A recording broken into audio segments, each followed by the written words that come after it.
នៅក្នុងរឿងកលាបៃលិនណាតាជើមមុនពេលស្លាប់ទៅបានបន្សល់នៅពាក្យបណ្ដាំមួយទៅកាន់ចៅចិត្តថាអត្តហៈអត្តណោនេថោប្រែថាខ្លួនទីពង្ខោហើយនេះខ្លួនទីពង្ខ្លួនដូច្នេះហើយអ្នកទាំងអស់គ្នាដែលជាសិស្សបាក់ឌុប2026ក៏ត្រូវចាប់ដើមពីខ្លួនឯងដែរបានន័យថាឥឡូវហ្នឹងត្រៀមយកប៊ិចយកសៀវភៅឬក៏กระดาษយកមកកត់ចាប់ដើមឥឡូវនេះតោះទៅធ្វើលំហាត់នេះបានតតែអ្នកទាំងអស់គ្នាចេះរូបមន្តមួយសិនគឺស្រីគុណ0ស្រីគុណ0គឺស្មើមួយចេះតែប៉ុណ្្នឹងមកដោះស្រាយលំហាត់ limit បាក់ឌុប2025បានហើយចុះ x ខិតត្រ0ឲ្យតែកន្លែង x យើងជួសដល់លេខ0អញ្ចឹងពេលយើងជួសទៅអានេះ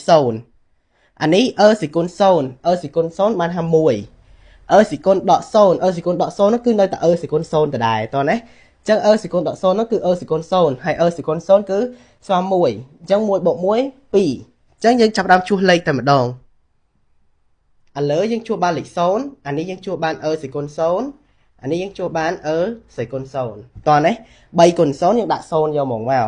ដក2គុណ0វានៅតែឃើញ0អញ្ចឹងយើងចាប់ដើមជួសលេខស្រីគុណ0ស្មើ1ចេះស្មើ0ចែក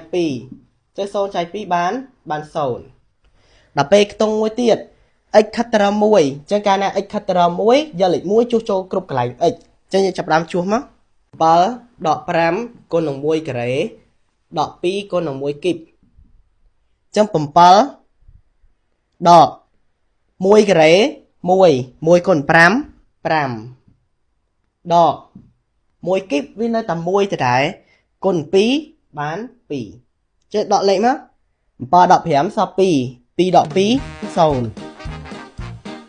ចឹងធ្វើមួយថ្ងៃជាង0ទាំងអស់អូខេអញ្ចឹងដើម្បីឲ្យកាន់តែច្បាស់ទៀតអ្នកនាងអាចយក homework 2នេះទៅធ្វើមក A ហើយមួយ B ហើយចាំ comment ចម្លើយដល់អ្នកគ្នាផងអូខេជួបគ្នាវីដេអូក្រោយ